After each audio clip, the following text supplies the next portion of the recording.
Nah, lalu berikutnya, meskipun perubahan terhadap materi muatan meliputi lebih dari 50%, terdiri dari 207 ayat, namun Undang-Undang Dasar 45 masih tetap ada. Artinya mereka masih tetap pegang anchor. Anchornya adalah Undang-Undang Dasar 45. Di samping itu juga terdapat kalimat berikutnya, inkonsistensi substansi baik yuridik maupun teoritik. Ngeriting, wah gawat dulu saking.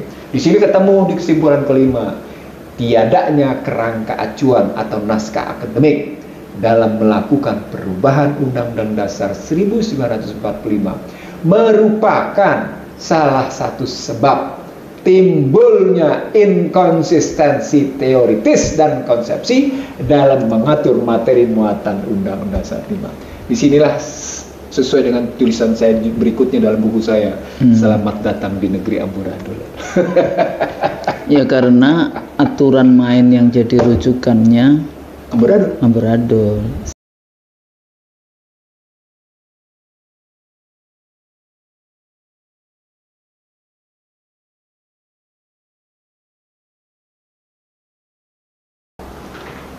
Bismillahirrahmanirrahim. Assalamualaikum warahmatullahi wabarakatuh. Waalaikumsalam warahmatullahi wabarakatuh. Alhamdulillah, kembali dalam program IC dari Su, Iksanuddin Nursi dan Khusnul Maria.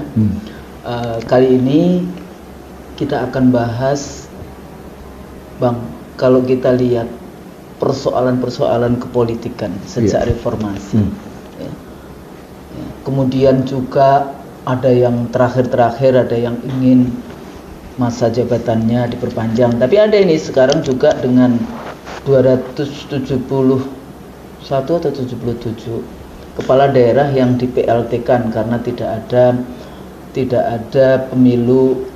pilkada ya, tahun 2022 2023 tidak diselenggarakan pemilu kada karena akan ditarik menjadi pemilu serentak di 2024. Ada juga kalau kita bahas tentang isu-isu kepolitikan hari ini ya, partai politik lucu-lucu yang sebetulnya perkembangan dari rekrutmen jabatan presiden ya, waktu itu ada keinginan untuk mengembalikan persyaratan untuk calon presiden itu dengan 0%, tapi ternyata dikalahkan. Tapi sekarang ini juga nggak tahu, ini katanya nanti ada 35 tahun, tapi sudah jadi pejabat gitu, pernah menjadi pejabat. Jadi kayak misalnya jadi wali kota kayak gitu, 35 tahun artinya boleh jadi calon presiden. Ya, arahnya kemana kita tahu itu. Ya, arahnya ke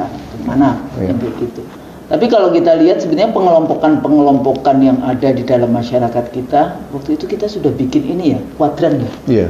Nah, tapi kalau kita lihat kan ada 6 kelompok yang ingin kembali ke Undang-Undang Dasar 45, ada yang kelompok yang ingin melakukan revolusi, ada yang tetap menginginkan periodically pemilu yang halal, pemilu yang tidak curang, kemudian tapi ada kelompok juga yang ingin memperpanjang jabatan sampai 2027 pemilunya kayak gitu kan.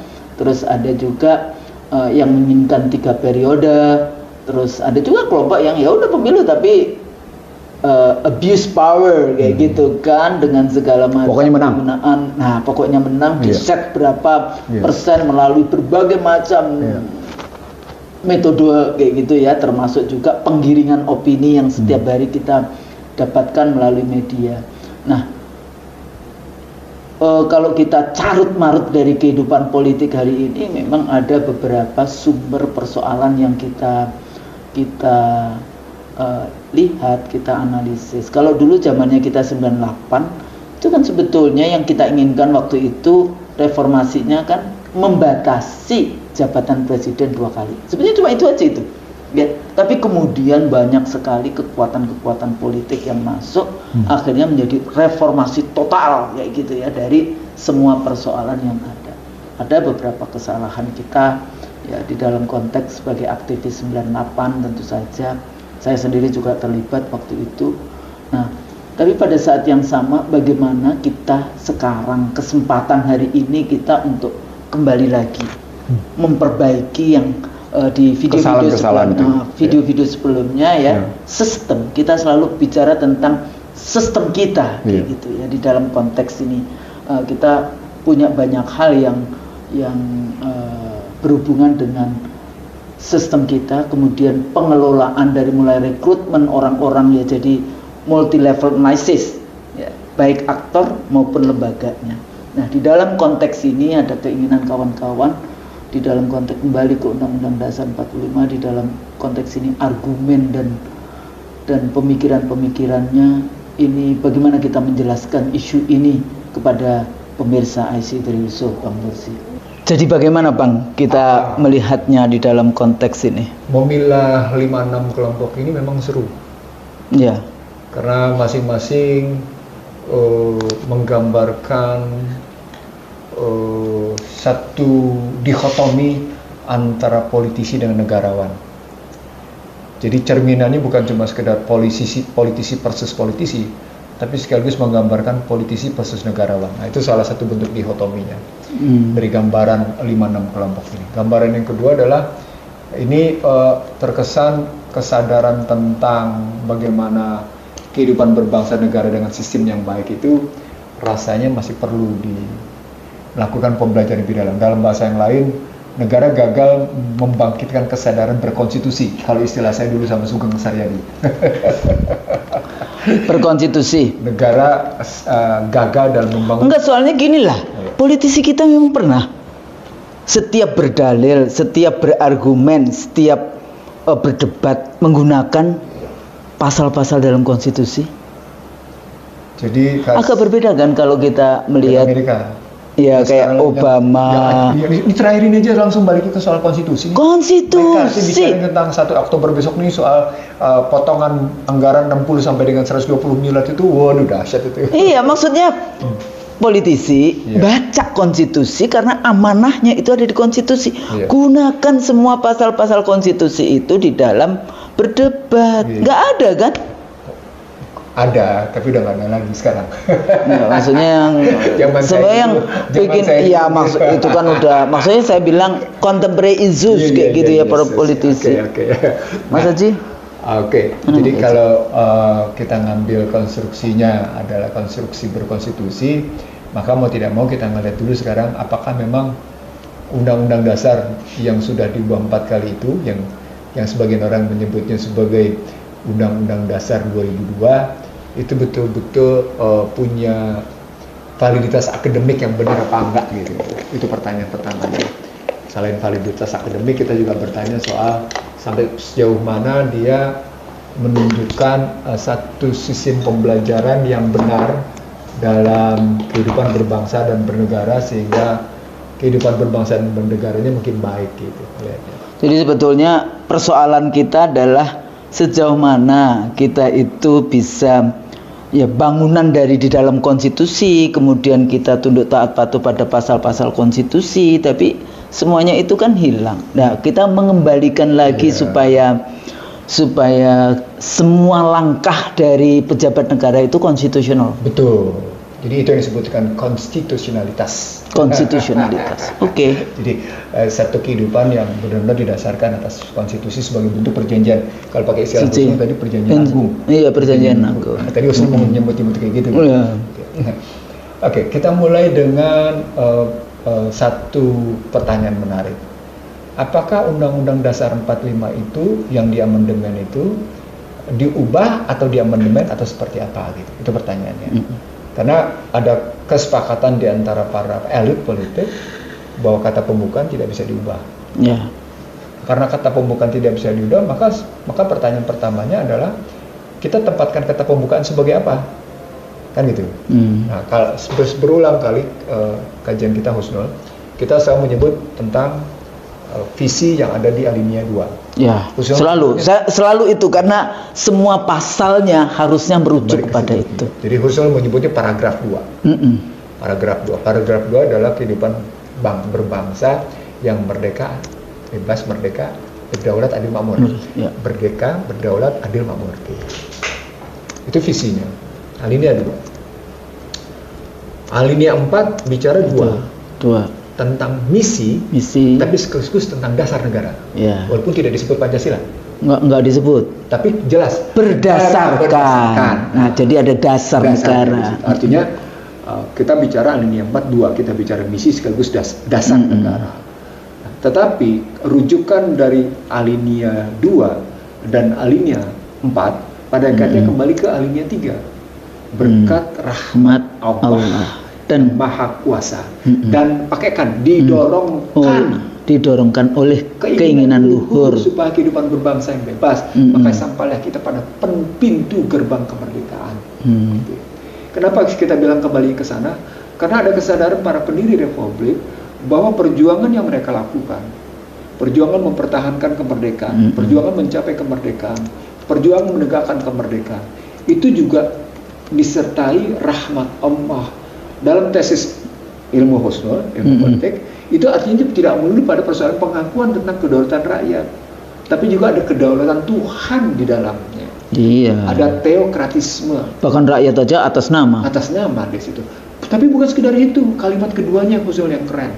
Dan didorongkan oleh keinginan luhur. Artinya apa? Seluruh kepentingan kelompok, suku, bangsa apapun, tanggal, semua pengabdian dilakukan. Kerajaan-kerajaan, kesultanan-kesultanan tanggal. Semuanya.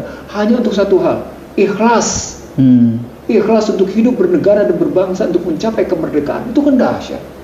Tidak boleh ada keinginan partai, tidak boleh keinginan suku golongan, tidak boleh macam-macam itu dibuang. Jadi vested interest kelompok itu nggak ada di situ husnul. Jadi terbayangkankah oleh kita sebuah prinsip di mana teokratisme dijalankan dengan sebuah prinsip keikhlasan yang amat sangat hanya dalam rangka meningkatkan harkat martabat bangsa. Itu husnul. Hanya dalam rangka mencapai visi dan misi. Dignity. Wah, itu dia.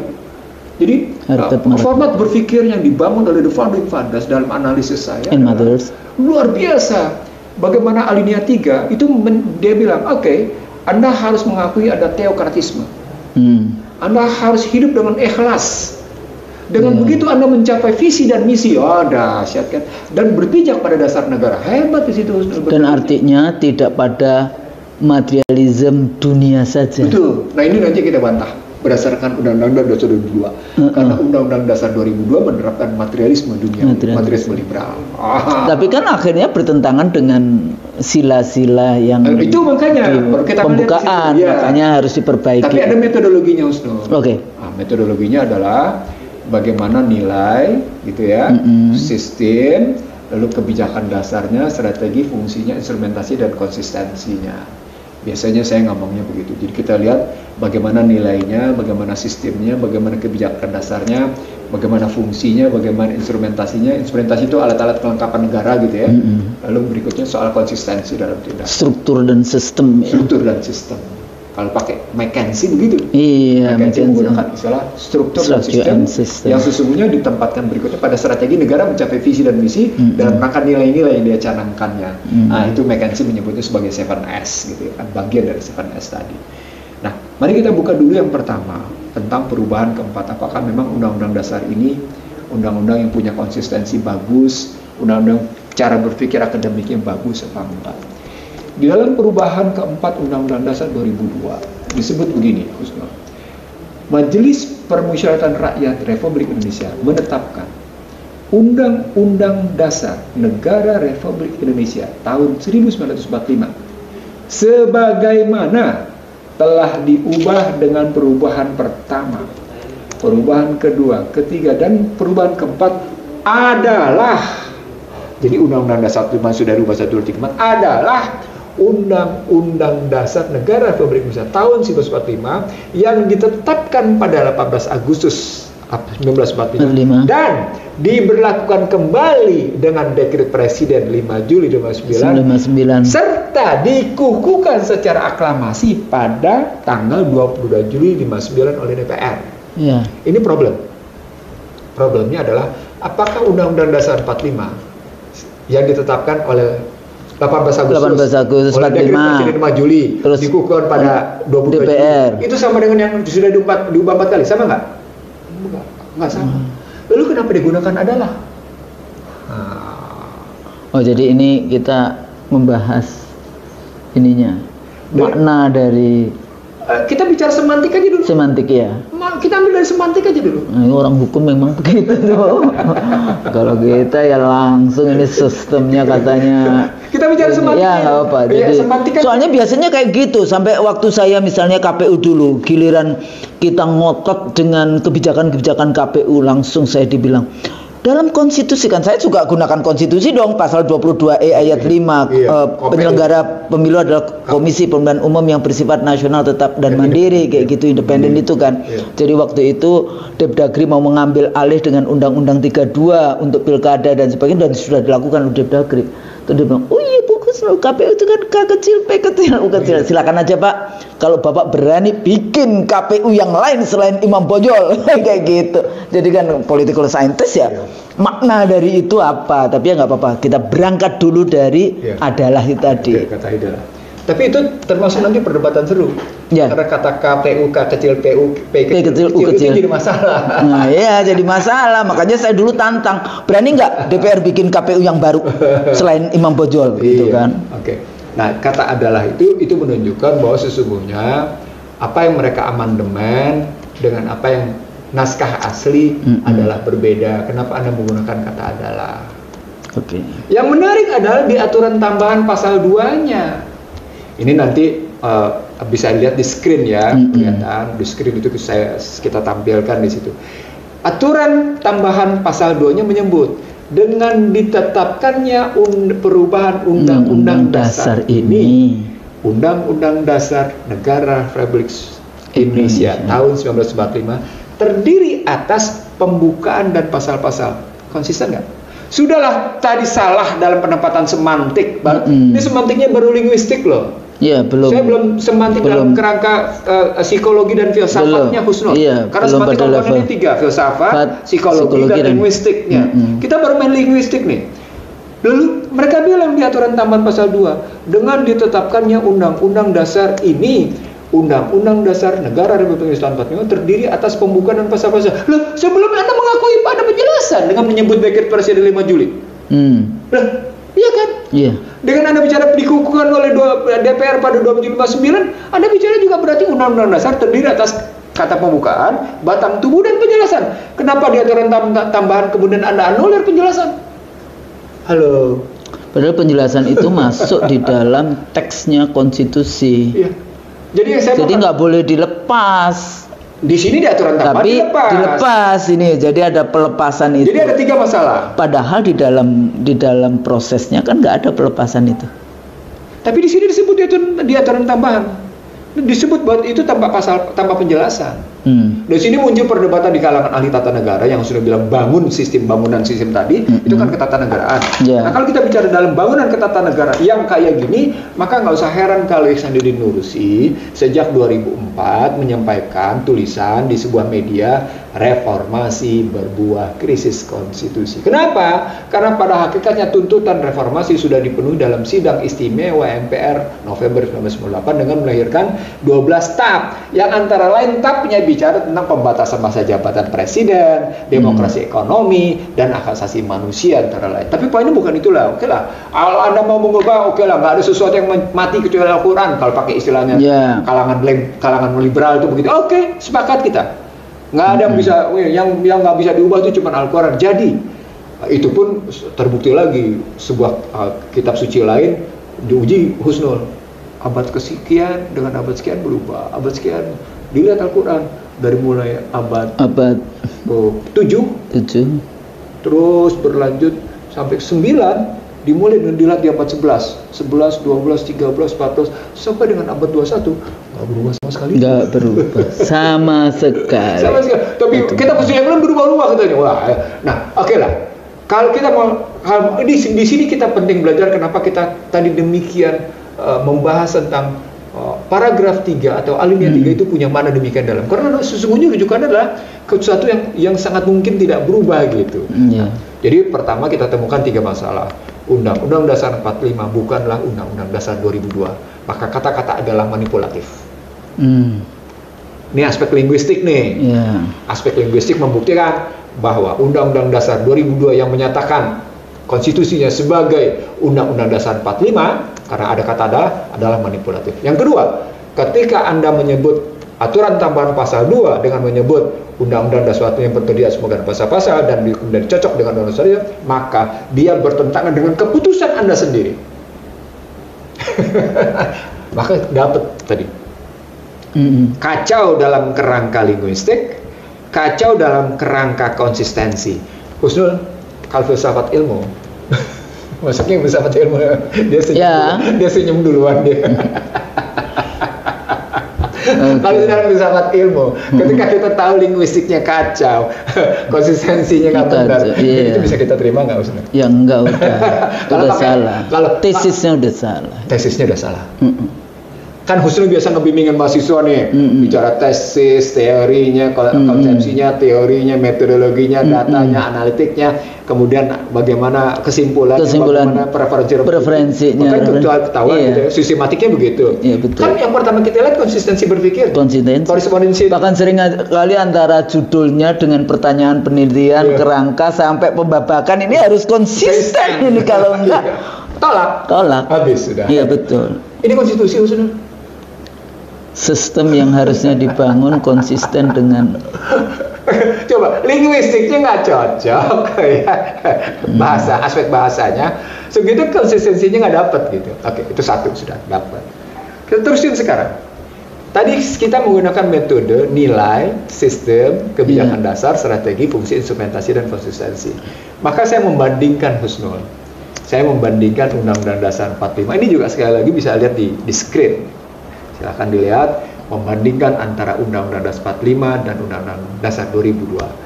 Kan alinea 4 menyebutkan negara berdasarkan, kan gitu kalimatnya. Negara berdasarkan ketuhanan Republik Indonesia yang berkedaulatan rakyat dengan berdasar tuh. Pakai kalimatnya duluan, pakai kalimat sifat dulu. Negara Republik Indonesia yang berkedaulatan dengan berdasar, kalimatnya gitu.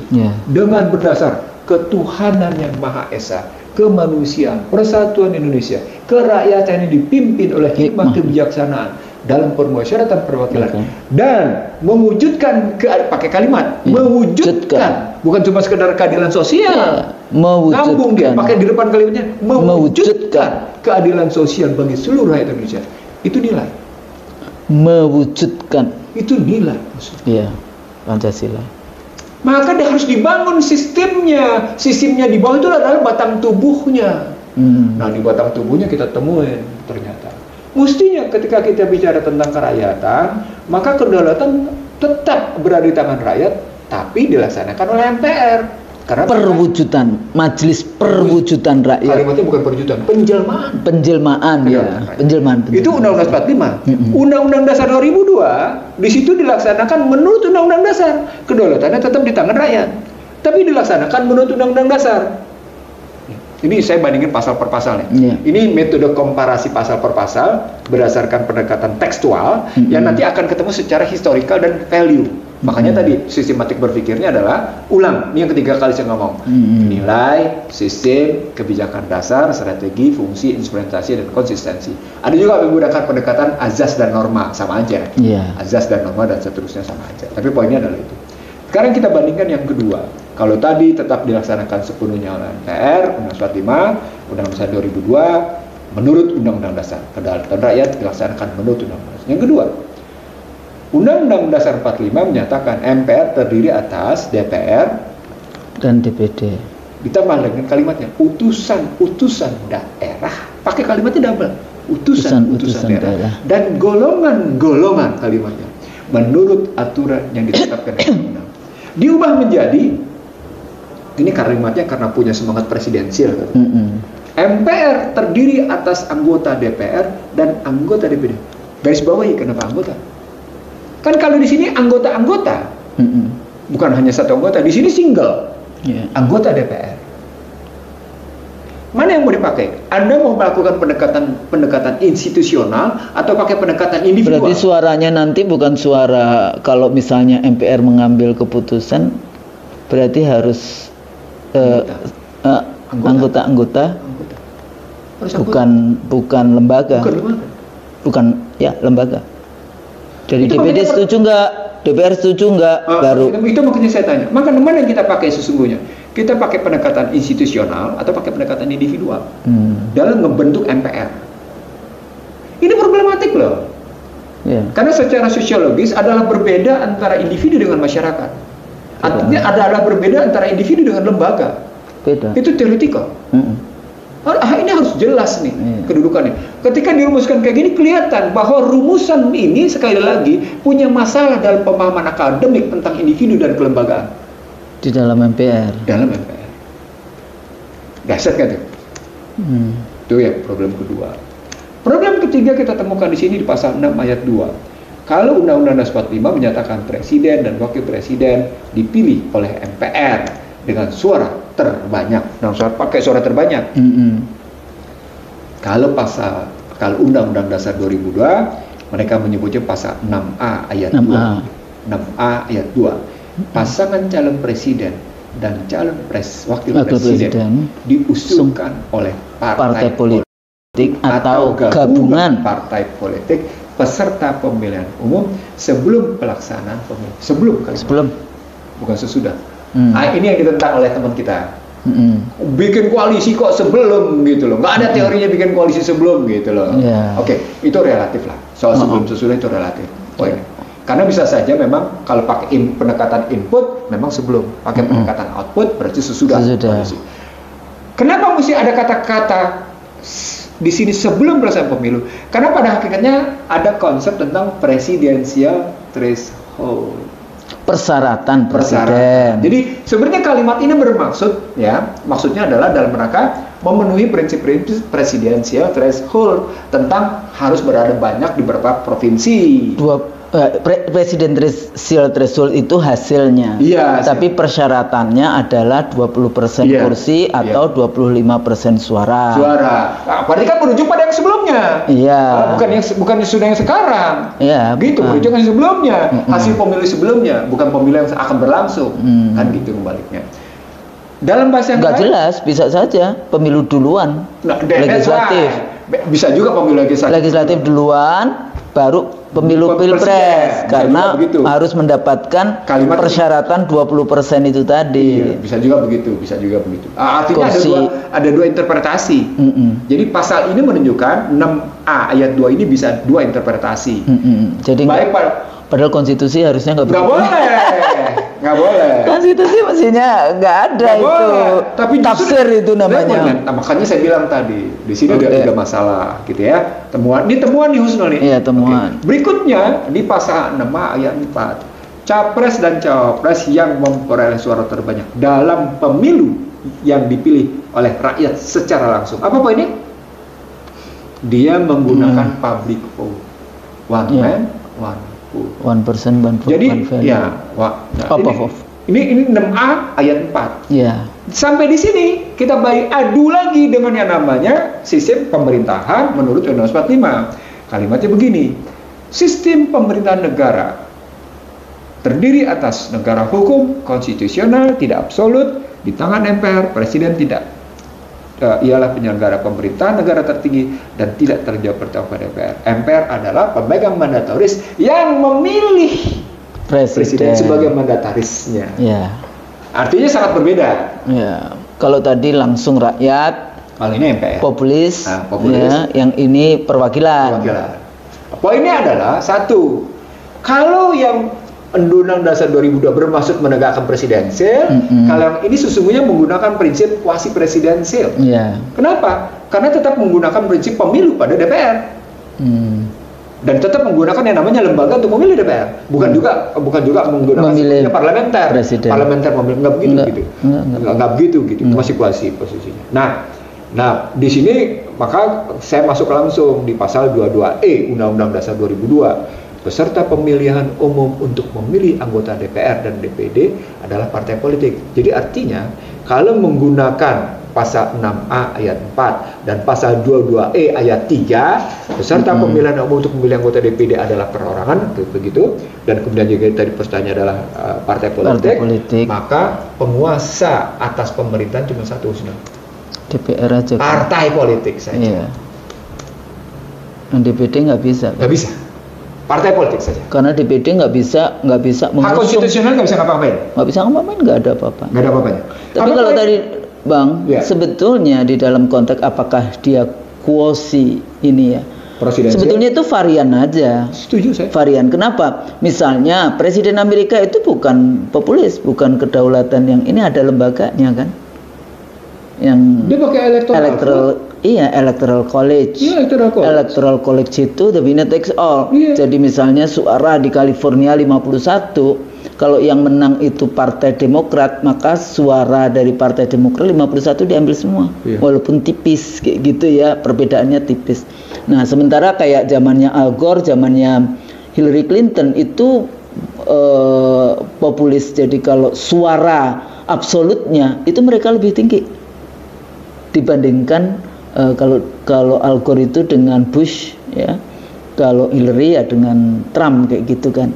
Tapi terjadi dia suara popular vote-nya dia tinggi, tapi electoral college-nya kalah kayak gitu. Jadi sebetulnya ini varian. Saya nggak tahu apakah menggunakan model kuosi ataukah menggunakan ya itu tadi. Nggak untuk supaya menjelaskan bahwa ada model presidensial, tapi juga orang kan selalu reverse Amerika, tapi padahal di Amerika kuasi. Juga itu kuasi kalau saya bilang perwakilan juga gitu. Orang dia menggunakan electoral college kan? Jadi bukan popular vote, bukan one person one value. Bukan popular vote. Bukan popular vote. Oke, lanjut. Kajian saya berikutnya tentang di pasal 28. Di satu sisi menggunakan istilah tiap-tiap warga negara dan hak asasi manusia nih Mas Noel. HAM, ini banyak itu diubah-ubah. Tapi kalimat berikutnya di pasal yang lain menggunakan tiap-tiap orang berhak. Mereka bilang kalau tiap-tiap orang itu universal value, kalau tiap-tiap warga negara itu ya warga negara khusus yang WNI. Mana sekarang lebih tinggi? Ya WNI dong. Di situ. Dalam konteks negara Republik Indonesia. Di situ terjadi mana yang dipegang oleh konstitusi? Apakah posisi yang namanya hak asasi mutlak atau hak asasi relatif?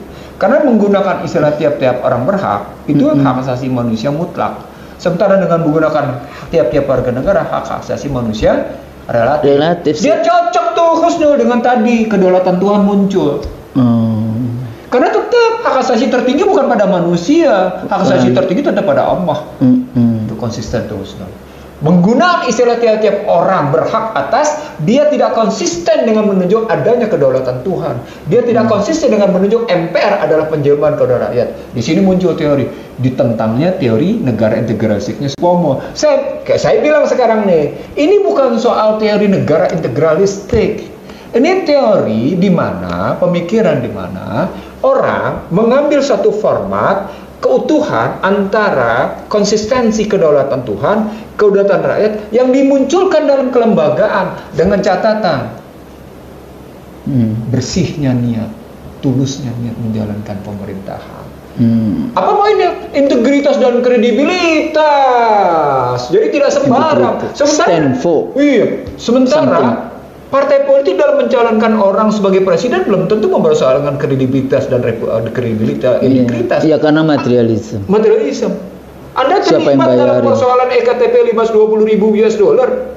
Gimana coba? Anda terlibat dalam persoalan kasus-kasus korupsi yang lain gimana? Di mana soal integritas dan kredibilitas? Tapi tidak peduli karena partai politik maunya begitu gitu. Nah itu dalam konstruksi tadi hak asasi manusia mutlak, hak asasi manusia relatif. Berikutnya yang ketiga yang saya bandingkan adalah pasal 33. Pasal 33 Undang-Undang 45 yang lama memang punya kekurangan dalam posisi memisahkan antara hajat hidup orang banyak dengan komersial, barang-barang komersial. Tetapi lebih parah lagi di Undang-Undang Dasar 2002. Karena ternyata ayat 1-nya bertentangan dengan ayat 4. Ayat 1-nya menyatakan, pasal 33 nih ya. Itu kayaknya kita itu nggak bahas sama sekali deh, tahu-tahu ada pasal 4 itu. Iya, karena itu, maksudnya bukan kita, maksudnya di dalam diskursus waktu itu kayaknya kok tahu-tahu sudah masuk kayak gitu. Itu bagian dari infiltrasi. Intimidasi. Itu silent infiltration, penyelundupan diam-diam.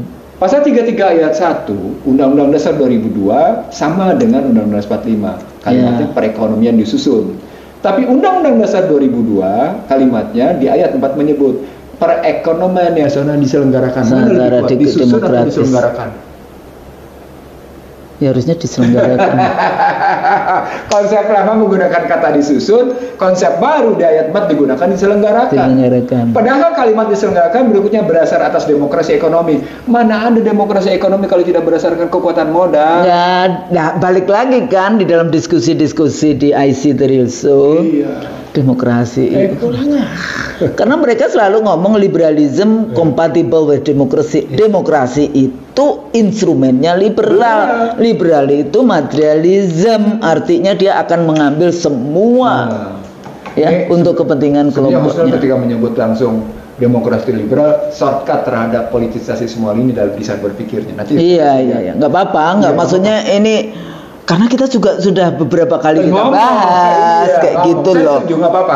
Saya setuju. Tapi itu saya ingin mengatakan supaya pemirsa IC Indonesia tidak merasa runut dia tidak terburu-buru nih. Langsung bagaimana bisa sampai langsung liberal materialism gitu. Oke. Nah, kajian Komisi Konstitusi berdasarkan temuan 3 tadi, Husnul, bagaimana tentang beberapa pasal, bagaimana ketentuan tentang tiap-tiap warga negara yang berbeda dengan tiap-tiap orang. Lalu bagaimana soal perekonomian disusun dan perekonomian diselenggarakan, itu menemukan sebagai berikut. Semua kajian konstitusi menemukan tidak dapat dipungkiri bahwa hasil perubahan Undang-Undang Dasar 1945 yang telah dilakukan MPR dalam beberapa hal mengandung kontradiksi baik secara teoritis konseptual maupun praktik ketatanegaraan. Dahsyat. Kontradiksi baik secara teoritis, konseptual maupun praktek ketatanegaraan. Itu kata mereka sendiri. Jadi mereka sendiri ngakuin bahwa amandemen ini mengandung kontradiksi baik. Waktu itu kan sebetulnya ada Komisi Konstitusi. Ya ini dia kajian Komisi Konstitusi begitu. Terus kemana Komisi Konstitusi? Hilang setelah mereka bikin kayak gini. Sebelum sampai di situ saya terusin dulu. Nah, lalu berikutnya, meskipun perubahan terhadap materi muatan meliputi lebih dari 50%, terdiri dari 207 ayat, namun Undang-Undang Dasar 45 masih tetap ada. Artinya mereka masih tetap pegang anchor. Anchornya adalah Undang-Undang Dasar 45. Di samping itu juga terdapat kalimat berikutnya, inkonsistensi substansi baik yuridik maupun teoritik. Ngeriting, gawat dulu saking. Di sini ketemu di kesimpulan kelima, tiadanya kerangka acuan atau naskah akademik dalam melakukan perubahan Undang-Undang Dasar 1945 merupakan salah satu sebab timbulnya inkonsistensi teoritis dan konsepsi dalam mengatur materi muatan Undang-Undang Dasar 5. Disinilah sesuai dengan tulisan saya berikutnya dalam buku saya, selamat datang di negeri amburadul. Ya karena aturan main yang jadi rujukannya amburadul, sehingga semua orang yang jadi pejabat dia melakukan tafsir sendiri-sendiri. Oleh karena itu emang saya selalu mengatakan bahwa rebut kembali tafsir itu. Nah ini saya mau, ini di IC Indonesia sudah ada screennya, sudah kelihatan, tapi saya perlu ngasih lihat Husnul, ini gambarnya Husnul. Nah lihat ini begini, ini lihat. Nih, lihat. Kata pembukaan, nembak batang tubuh, parpol sebagai salah satu-satunya pemegang saham pemerintahan dengan rujukan kayak gini. Pasal 1 ayat 2, pasal 2 ayat 1. Bahwa kedaulatan itu berdasarkan Undang-Undang Dasar. Di sini majelis kondisinya Oke, sudah presiden. Lahirlah alat-alat kelengkapan negara, muncullah ini berikutnya. Ceklik politisasi semua ini. Apa dampak politisasi semua ini? Ini ngeri. Nggak ada ini. Jadi mereka berdaulat adil makmur nggak ada, visi misi nggak ada. Alinea itu juga hilang. Sirnas. Dampaknya ini nih, karena ini yang Husnul udah bilang duluan tadi. I'm the law. Materialisme liberal. Karena ini semuanya ada kuncinya di sini. Muncul. Padahal siapa dia? Merasa tadi itu mungkin karena dipilih langsung oleh rakyat sehingga dia merasa yang memiliki negara ini. I'm the law. I'm the king. I'm the law. Ini tesis saya sejak lama khusus. I'm the law, right or wrong is my. Nah, kebayang nggak apa yang sedang terjadi di negeri ini kalau makanya kan selalu kayak gitu dengan saya Pancasila. Itu pun ya statement seperti itu menyinggung rakyat loh. Kenapa? Presiden sebagai aktor dia bisa bersalah, dia bisa melanggar Pancasila, tapi dengan jargon-jargon politik yang secara terus-menerus dipropagandakan saya Pancasila, sehingga kalau kita berbeda tafsirnya dengan presiden, kita dianggapnya melanggar Pancasila. Padahal Pancasilanya di Perjanjian Suci. Artinya kan sesungguhnya modal tadi bertentangan dengan sila keempat. Dan ketika bertentangan sila keempat sesuai dengan kita ambil tadi alinea 3, berarti tidak ketemu dengan kemanusiaan. Ketika dua sila tidak dapat, berarti tidak ketemu dengan sila ketiga, persatuan. Ketika tidak ketemu dengan 2, 3, 4 terlanggar, berarti tidak ketemu dengan keadilan. Ketika 2, 3, 4, 5 tidak ketemu dengan mewujudkan keadilan, berarti dia nabrak sila pertama. Ketuhanan. Begitu cara berpikirnya, Ustaz. Betul. Dahsyat itu, jangan sembarang ini. Iya. Dalam betul ini. Makanya jadi, membaca Pancasilanya begitu. Iya. Semuanya nanti urusan Anda melanggar dari sila pertama. Nah, disitulah kita menyebut bahwa yang namanya model demokrasi liberal yang dibangun oleh Undang-Undang Dasar 2002 itu telah melahirkan yang disebut dengan social distrust, social disorder, social disobedience. Terasa nggak satu keluarga bisa berbeda partai lalu saling bermusuhan? Itu keluarga. Itu bukan lagi national divided, tapi sudah family divided. Keluarga yang terbelah. Atau sengaja dibelah. Kalau saya menulisnya bangsa terbelah. Sengaja membelah diri supaya bisa memasuki semua lini kekuasaan. Suka tidak suka, lahirnya istilah cebong, kampret, kadrun dan sebagainya macamnya adalah bukti keterbelahan itu. Saya memiliki ada sekitar 13 variabel. Jadi social distrust, social disorder, social distrust, disorder, disobedience itu melahirkan apa yang saya sebut dengan bangsa terbelah gitu ya. Dan itu juga kemudian melahirkan apa yang disebut dengan autocratic legalism. Idle atau kritik legalisme gitu. Jadi mereka itu selalu membawa pasal-pasal, ya, tapi sebetulnya otoriter. Kadang-kadang kita ya menganggap bahwa legal based approach itu dianggapnya kan bagus Bu, dibawa ke hukum. Tapi persoalannya pasal-pasal yang dibawa adalah pasal-pasal yang tadi itu tadi. Nah, kalau belum lagi nanti siapa yang bawa, yang mana yang dibawa, kenapa tidak kemudian terjadi fairness di dalam proses itu. Belum lagi proses pengadilannya, apakah proses pengadilannya lagi just fair kayak gitu ya, adil, kemudian fairnessnya ada di situ. Itu khusus sudah bicara di meso dan di hilir. Kita balik lagi hulunya. Problemnya adalah apa itu hukum? Ya. Dulu ketika saya belajar, hukum itu merupakan keputusan politis berwadah yuridis. Diterjemahkannya begitu. Nah, keputusan politis berwadah yuridis. Kalau teman kita bilang, kan itu keputusan politik kok, nggak ada lebih nggak kurang, cuma partai politik aja bikin begitu gitu loh. Jadi iya, kalau politik maunya begitu ya sudah jadi keputusan hukum loh. Kalau keputusan politiknya tadi sudah tidak lagi berpihak gimana? Partai politiknya gagal menjalankan perannya, maka sesungguhnya terjadi kegagalan hukum, Mas Nur. Bener Stiglitz ketika melihat didudukinya Wall Street, kegagalan sistem. Disitulah kemudian kajian sampai sekarang itu ramai tentang kegagalan sistem Barat. Jadi sudah satu generasi nih, Mas Nur. Apa namanya? Kanker stadium 4 gitu. Gagal. Sistem materialisme gagal. Udah tahu gagal. Diperpanjang. Paling mereka nanti menggunakan terminologi baru lagi, kayak waktu saya kritik tentang SDGs gagal jadi MDGs, nanti jadi apa lagi? MDGs gagal menjadi SDGs terbalik. Oh ya. MDGs gagal jadi SDGs. Nanti ada lagi kayak gitu kan? Pasti. Tapi kan muter-muter di situ aja. Kalau kita lihat ya, kalau kita bahas tentang liberalisme dengan IMF, World Bank, pembangunan dengan ala pembangunan desentralisasi, Chicago Boys, kemudian third wave demokratisasi, the class, pokoknya mereka akan selalu membuat baru, the class of civilization, ya, terus kemudian war on terror, Islamophobia, deradikalisasi, semua itu Vector World. Apa namanya, New World Order? Ya itu Build Back Better World. Ya. Jadi semuanya, apalagi sudah sampai di New World Order dan versus Build Back Better World, itu nanti taruhnya soal pertarungan digital. Nah kita teknologi. Nah, saya ingin mengatakan gini, Husnul. Saya baru kemarin membaca peperangan yang mereka bawa ke ruangan. Jadi Amerika mengundang Cina untuk duduk membicarakan cyber war. Dahsyat. Dahsyat itu. Cyber war tapi di meja. Tapi di meja. Dahsyat kan? Terus saya baca dahsyat nih.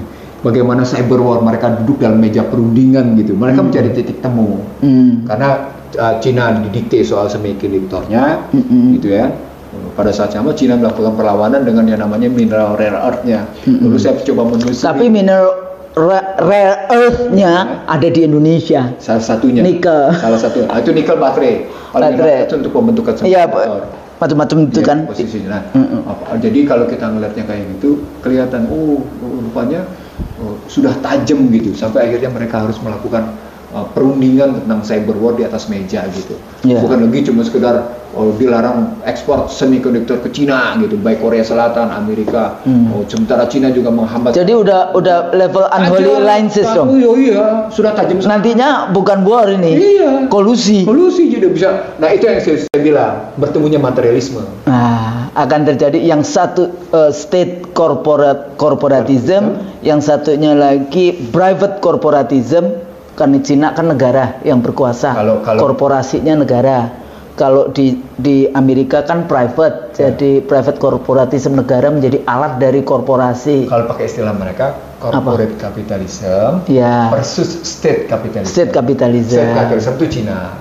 Corporate capitalism itu Barat. Ya, oke, sama aja sih. Iya. Tapi ya nggak apa-apa. Itu begitu kalau terminologinya begitu. Kapitalisme karena kita ngomongnya kapitalisme negara, maka kapitalisme swasta. Kita terusin dampaknya, Saudara. Orang tidak pernah berpikir tentang cost per voters, biaya per pemilih, Saudara. Ini memasukkan buat Husnul nih. Di 2004 ketika Husnul menjadi KPU, cost per voters, Husnul, itu kan biaya 4,45 triliun, Husnul ya. 7,2 triliun. 4,5 hanya untuk pilpres. Pilpresnya nggak sampai. Cuma kayaknya 500 miliar deh terakhir itu. Jadi 7,2 triliun itu 3 kali pemilu. 3 kali pemilu. Betul. 2004 itu 7,2 triliun. Bukan 2 putaran, 5 Juli 2004. Iya. Jadi 3 kali pemilu kan? Iya, 5 Juli 2004, 20 September 2004. Nah, itu kalau Husnul hitung lagi sampai dengan 7,2 triliun dalam rangka menghasilkan presiden, gubernur, dan DPRD, berapa cost per votersnya? Menarik kan? Dulu itu saya ngitung juga sih. Itu belum termasuknya namanya APBD loh. Iya. Ini baru APBN loh. Jadi kalau APBN saja sudah 7,2 triliun dibagi yang namanya per pemilih yang betul-betul aktif gitu ya. Yang betul-betul aktif, saya menggunakan istilahnya pemilih yang aktif gitu. Lalu ditambah dengan APBD untuk tingkat 1, APBD 1, APBD tingkat 2 untuk tingkat 2, maka costnya berapa semua? Kalau cuma bicara level nasional, saya menghitung 36.900 semua. 36.900. Itu pun masih belum detail lagi lebih dalam tentang hitung-hitungan masing-masing itu. Saya masih hitung secara makro. Itu 2004. Saya lompat terus dong ke 2024. Nah, sampai saya dulu itu ngitungnya itu 10 ribuan. Enggak, itu sekarang nasional apa termasuk APBD gitu loh pertanyaannya. Kan berikutnya harus dihitung. Nah, berikutnya di 2024 kan sama. Berapa peserta partai, berapa biaya? Peserta partai berapa, peserta presiden berapa? Muncul cost itu. Nah, itu saya ngitung 16.900. Mungkin naik deh costnya. Padahal rakyatnya seperti rakyat di Rempang, seperti rakyat di Morowali, seperti rakyat di Halmahera, seperti rakyat di Lampung, seperti rakyat di Mima, seperti rakyat di Jakarta, Koname, Kolaka. Lampung nanti ya. Iya. Coba gimana? Atau di Babat, di kampungku. Iya, coba gimana? Coba. Di Lamongan. Ngeri nggak coba kayak gitu? Kosnya sudah tinggi, tapi ternyata kekuasaan tertinggi di tangan rakyat juga mengorbankan rakyat. Coba gimana logikanya? Dan dia itu ditambah lagi kan nanti kalau dia sudah berkuasa ternyata dia sama sekali nggak mikirin rakyatnya tuh. Itu apa lagi? Jadi akumulasi capital accumulation, konsep kapitalismenya kan begitu. Mana apa Pancasilanya? Untuk kudeta korporasi. Kudeta korporasi. Terus kemudian rakyat digusur. Iya. Kekayaan dikeruk. Habis-habisan. Ya, terus kemudian semuanya dijual ke luar negeri. Makanya saya sering kali kedaulatan kita dijual dengan harga murah tanpa rasa malu pada asing dan asing. Nah, dalam konteks itu. Ada lagi yang hamil dari spek makro. Lahirnya adalah orang kaya kan. Ya. Nah, orang kaya bisa mendikte dua hal. Dia bisa mendikte pajak dan dia bisa mendikte perbankan. Jadi deh, semuanya terkunci. Partai politik terkunci, industri perbankan terkunci, APBN terkunci, pemerintah terkunci. Tuh, ngeri nggak? Ngeri nggak? Perbankan terkunci, Oke. Sektor usaha terkunci karena mereka dominan. APBN terkunci karena mereka dominan bayar pajak. Coba. Partai politik terkunci oleh mereka karena biaya. Karena mereka butuh biaya sehingga partai politik di bail out yang cuma 2 triliun aja udah selesai. Mereka mendapatkan ratusan triliun dari yang kita omongin ini cuma sekedar bukti kudeta korporasi sedang berjalan. Betul. Gitu loh. Karena ujung-ujungnya di dalam konstitusi kita membenarkan tadi pasal-pasal tadi yang kita kutip tadi, atau tafsir mereka sebetulnya kayak gitu. Tafsir mereka, oh ya demokratis, kita kan demokratis, kita sudah dipilih oleh rakyat. Sekarang saya berkuasa, maka saya melakukan seenaknya aja. Tapi lagi-lagi lupa mati kali ya. Udah nggak tahu deh saya membahasnya. Dari sini mereka lupa bahwa di Amerika sendiri biaya lobby politik TS itu begini. Saya ngambil data dari tahun 98. Begini Husnul. Dari 1,45 miliar US dollar sekarang menjadi 4,1 miliar US dollar. Itu biaya lobbynya Husnul. Lalu kalau biaya kampanye menarik Husnul. Saya ngambil dari tahun 7980 sampai dengan tahun 2020 kemarin. Itu dari 197 juta menjadi 4 miliar 58 juta US dollar biaya kampanye. Apa dampaknya? Tetap ketimpangan rasial, ketimpangan pendapatan, kanker stadium 4 atau pakai bahasa Chomsky ekstrim. Silakan deh ikuti jejaknya kayak gitu deh. Nah, sebagai penutup Husnul dari kajian yang ini kalau kita lihat sebentar, jangan ditutup dulu di situ. Kalau kita melihat kan model-model negara, ini kan beberapa negara akhirnya bangkrut tuh. Sowotnya itu kan ada kayak model dari Yunani, model di negara-negara di Afrika. Sekarang ini kayak kita debt trap-nya udah luar biasa dan sebagainya kayak gitu karena kita kalau tadi orang kaya, orang kayanya cuek aja dia. Ada urusan. Nggak ada urusan dengan negara, nggak ada urusan dengan rakyat, nggak ada urusan dengan ini. Kalau konsepnya kalau dulu kolonialisme, rakyatnya di bawah itu yang harus menyediakan pekerja luar biasa, mereka pesta di atas mejanya dengan makanan-makanan enak, hidup mewah, hedon dan sebagainya di dalam konteks itu. Nah, so what-nya ini yang perlu kemudian harus kita bahas. Jadi kembali ke undang-undang, balik lagi tesis kita tadi, kita ke mekanisme. Maka kembalikan dulu kita ke Undang-Undang Dasar 45. Orang biasanya bertanya, ekonomi politiknya konsep teorinya gimana? Seperti yang saya pernah sampaikan kuliah di tempat Husnul. Betapa modal sosial sama dengan sinergi dengan akomodatif dengan gitu. Equal dengan sinergi dengan gitu kan, hybrid dengan modal finansial. Itu tesis pertamanya. Kenapa? Karena nilai-nilainya adalah nilai-nilai kepercayaan satu sama lain. Trust-nya ketemu dengan nilai di sebelah bahwa uang tidak bisa bekerja tanpa berbasis kepercayaan. Bahwa tanah bisa bekerja hanya karena keterampilan manusia, bahwa uang bisa bekerja karena skill manusia, bukan karena uangnya, tapi karena skill manusianya, gitu. Begitu juga jadi bisa hidup. Social capitalnya itu harus hidup. Dihitung. Dihitung betul. Tapi seperti biasa Husnul, basis dari social capital tadi, dari basis modal sosial itu pada akhirnya cuma satu, kepemimpinan, leadership, bukan dealership ya. Iya, bukan dealership, tapi leadership, bukan janitorship. Ya, bukan leaders yang bukan janitor, gitu. Pemimpin yang janitor, tapi benar-benar leaders yang dia punya vision, mission. Nah, ini yang disebut dengan basis teori untuk melakukan perubahan. Jadi kita kembalikan Undang-Undang Dasar 45 sebagai anchornya, lalu kemudian kita gunakan kerangka teori tentang pentingnya modal sosial, modal kultural, dan modal politik, gitu ya. Baru kemudian kita lihat mana Undang-Undang Dasar 2002 yang punya kelebihan kita pakai, mana yang nggak karu-karuan kita buang, lalu kita tambahkan yang kurang-kurang. Gitu. Jadi sebetulnya balik lagi, dulu kan ada komisi konstitusi, tapi hasil kajiannya itu tadi, tapi kemudian kan nggak ada ujungnya. Terus yang kedua mereka lagi, malu ngakuin bahwa produk mereka tadi yang amburadul. Sebetulnya ya nggak apa-apa. Dulu di awal-awal kan memang mau minimalis amandemen, yaitu isu tentang masa jabatan presiden 2 kali. Sebenarnya cuma itu aja di awal. Tapi kemudian sudah selesai di sidang istimewa. Lah iya, sebetulnya cuma itu. Tapi kemudian ada gerakan nggak karu-karuan yang kemudian bicara reformasi total. Kalau reformasi total itu menjadi kita punya undang-undang dasar baru, kayak model di Thailand, kayak model di mana Afrika Selatan dan sebagainya yang seperti itu. Tapi kita kan enggak. Kita kan memilih untuk tetap yang namanya memegang apa yang sudah dirumuskan oleh para pendiri bangsa kita. Nah, reformasi total itu dijawab oleh Carter dalam wawancaranya dengan International Herald Tribune. In majority Muslim country, democracy has been. Demokrasi menang melawan Islam. Dia nggak tahu akhir zaman nanti Islam kok yang menang. Kita harus percaya seperti itu. Jadinya kita tersinggung juga value nilai yang kita kembangkan di dalam kita Rahmatan lil Alamin ini.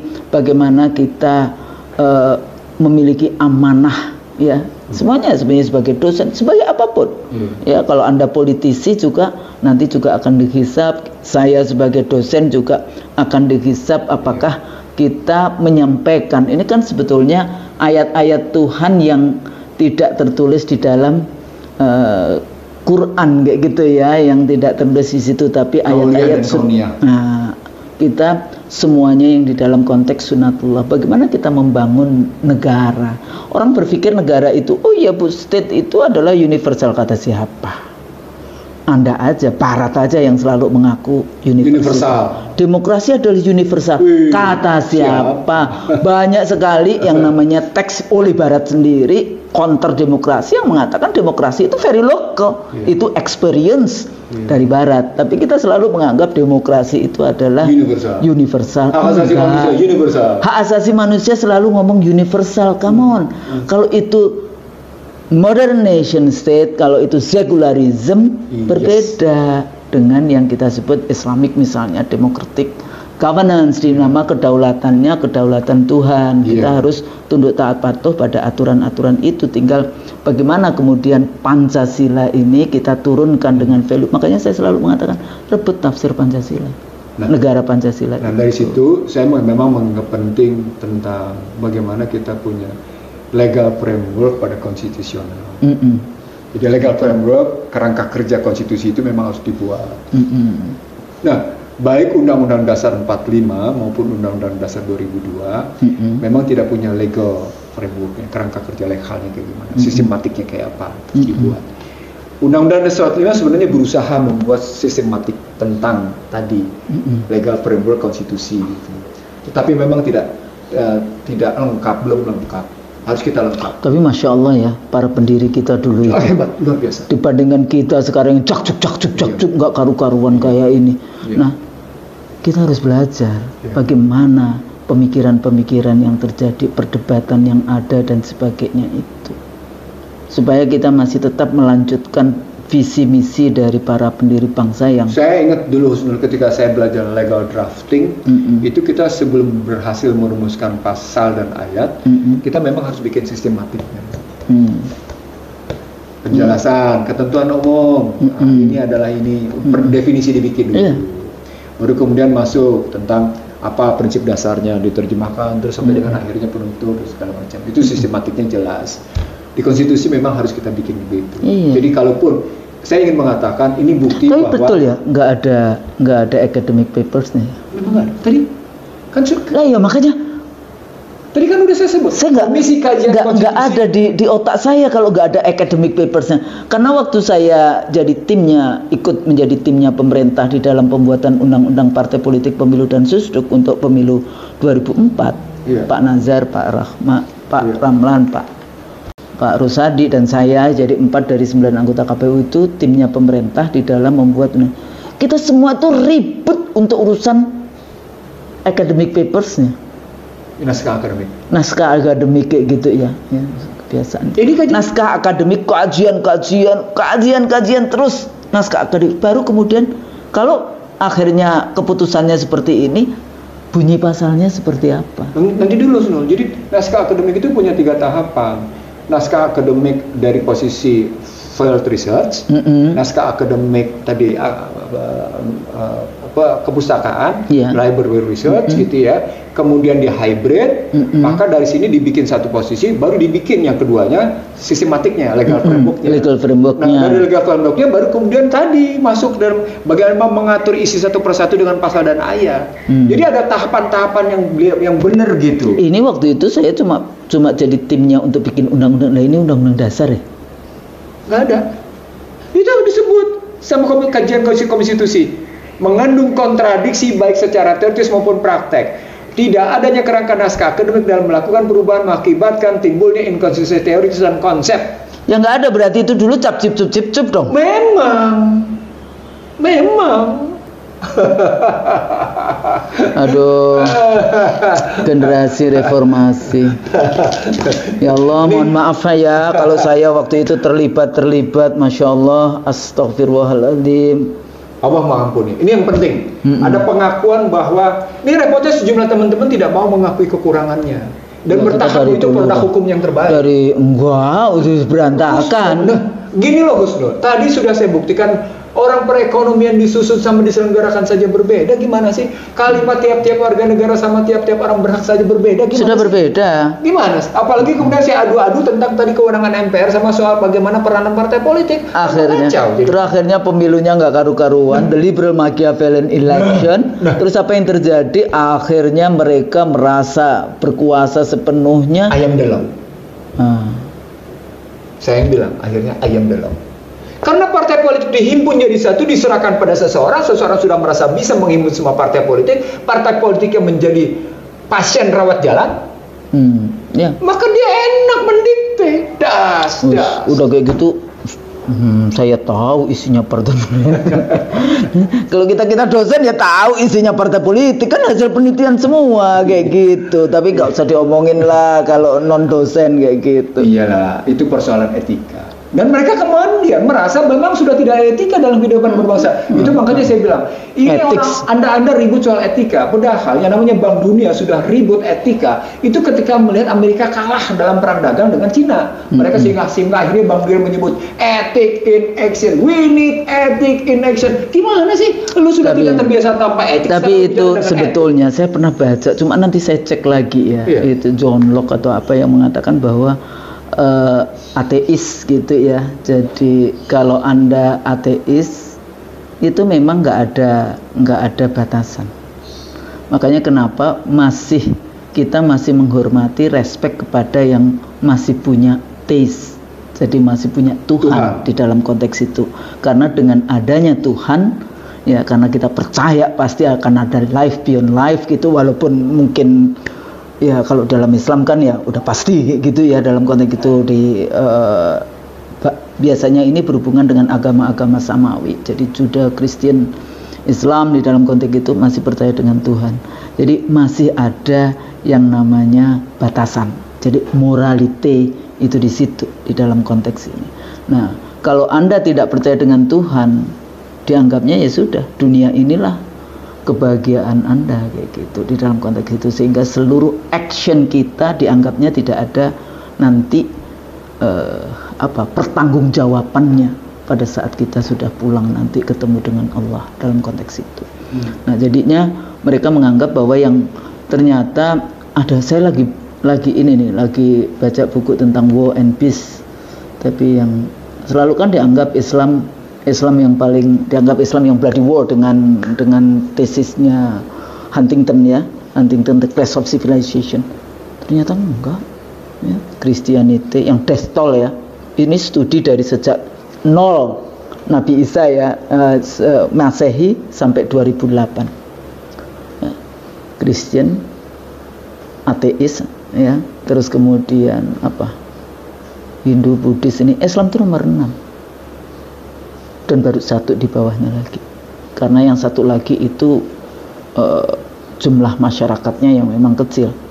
Nah, jadi sebetulnya studi-studi itu sudah dilakukan, cuma kita nggak mau mengakui aja.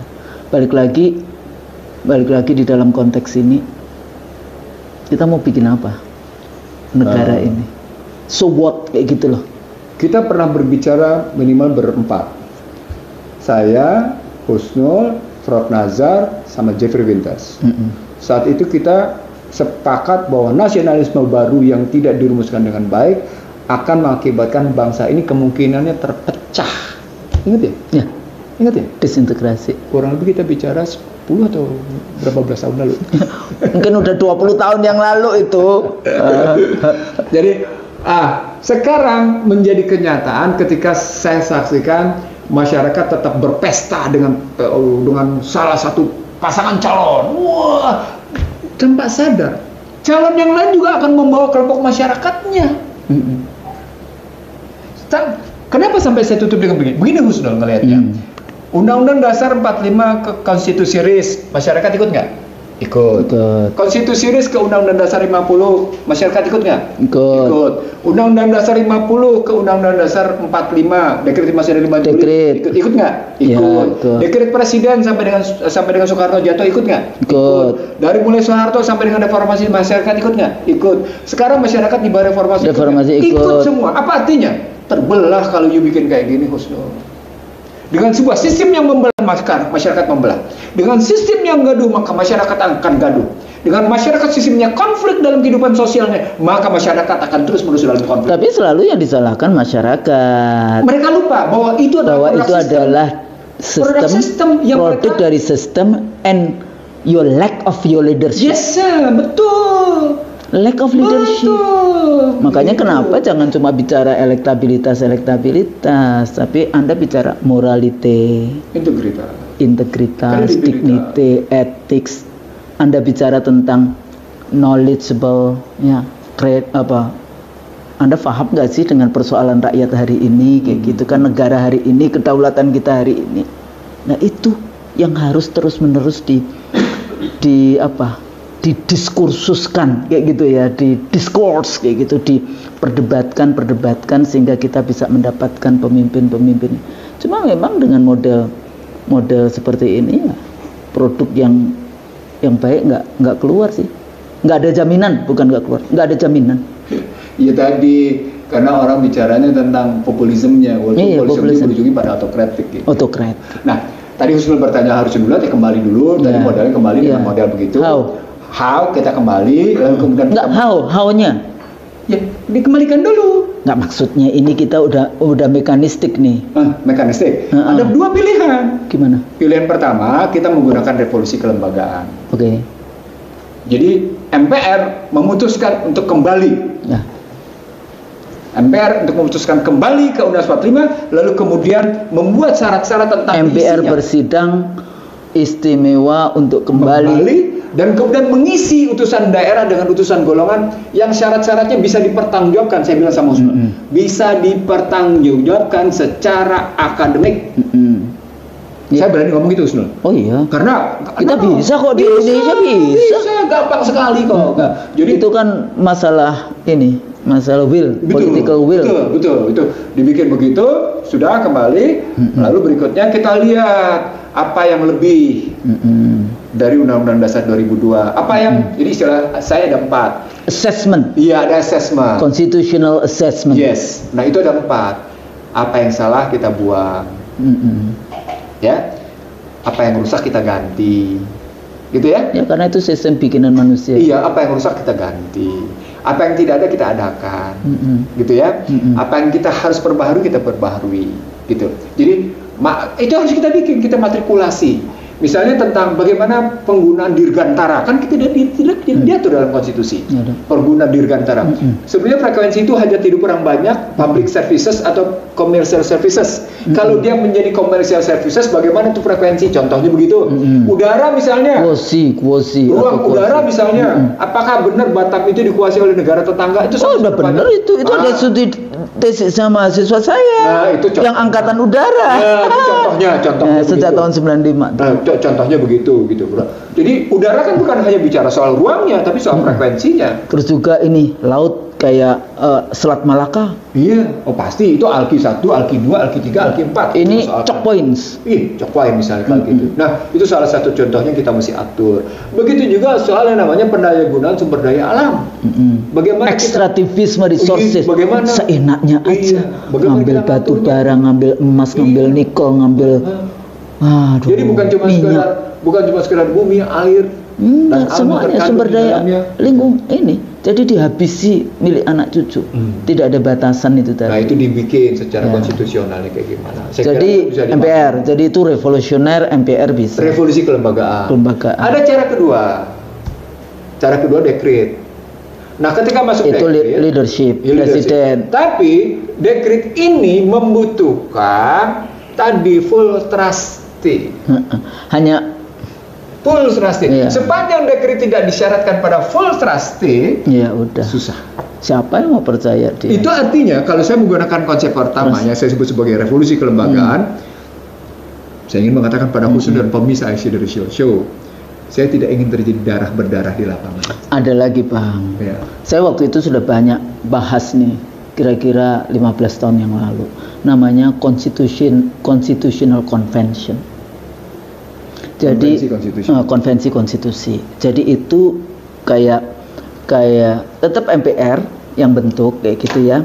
Terus mengundang tadi perwakilan daerah, perwakilan golongan, perwakilan yang kayak MPR tapi bentukan ad hoc kayak gitu. Dan itu hanya bahas tentang bagaimana konstitusi tadi tugasnya sama. Baru setelah jadi dibawa ke Majelis Permusyawaratan Rakyat. Sebenarnya terbayangkan Husnul membuat seperti itu karena juga itu sudah berjalan. Konvensi konstitusi. Sudah, sekarang tapi kan belum enggak legal. Maksudnya bukan dalam konteks basis legalismenya saja nggak ada. Iya. Tapi ini model yang dipakai juga di Australia, konvensi konstitusi. Jadi di mana lagi itu juga. Jadi kalau pakai cara konvensi konstitusi itu sebenarnya raja-raja itu sudah dikumpulkan beberapa kali sebagai utusan daerah. Yang belum adalah utusan golongan. Walaupun saya sudah mencanangkan tentang konsepnya kayak apa. Misalnya kelompok agama, ada NU, ada Muhammadiyah, ada PGI. Perempuannya juga. Ada perempuan, ada anak muda. Ada anak muda, ada satu lagi buruh, pekerja. Ada lagi kalangan dokter, ada kalangan siapa lagi?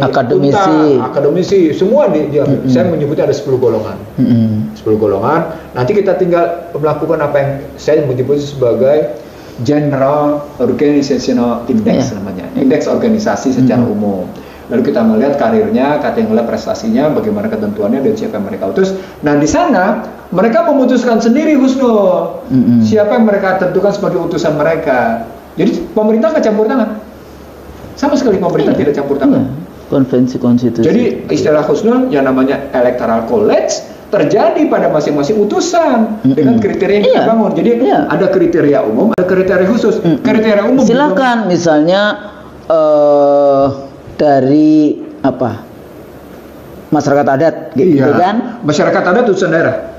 Masyarakat adat utusan daerah. Kemudian perempuan kayak gitu ada beberapa kelompok yang besar kayak gitu ya. Apakah yang kecil nggak diajak? Ya diajak juga. Pasti diajak. Kayak gitu. Itu yang disebut dengan demokrasi paripurna. Ya, memang di dalam teori-teori ilmu politik yang terbaru, demokrasi yang sebetulnya konsep-konsep MPR dengan wakil golongan, utusan daerah, wakil golongan dan sebagainya, itu justru di teori-teori demokrasi yang baru itu dibahas. Jadi sebetulnya udah advance kita itu di dalam konteks pada konsep dulu prakteknya. Kita sudah advance. Iya, konsep yang dulu maksudnya kita kembalikan lagi dengan model demokrasi populis yang kayak gini. Demokrasi populis itu ya itu tadi nggak ada garansi. Nah, kalau itu sudah one vote, one person, one value. Iya. Jadi kalau itu kita rumusin kayak gitu, Husnul, selain kita berharap lahirnya demokrasi yang paripurna, kalau pakai istilahnya itu demokrasi yang utuh, kalau pakai istilah lama, demokrasi yang bulat, gitu istilahnya, ingat ya. Kalau saya menggunakan istilahnya demokrasi paripurna, karena tetap tadi silakan kelompok agama, kelompok cendekiawan, kelompok profesional, kelompok pekerja milih sendiri, dinaikkan ke atas, lalu dirumuskan, lalu kemudian kita kumpulin, kita bawa. Jadi bukan Husnul punya suara yang sama dengan mahasiswa Husnul, kan nggak bisa. Masa sama mau mahasiswa Husnul suaranya Husnul sama dengan bobotnya mahasiswanya Husnul, kan nggak bisa begitu. Gitu contohnya. Masa seorang dalam demokrasi nggak ada itu semua, one vote, one person, one value, majority rule. Itu Rousseau. Itu konsepnya Rousseau, one person, one itu ya, equality, tidak equality, apa ya konsep Rousseau itu? Ya itu sebenarnya konsepnya Rousseau di dalam majority rule.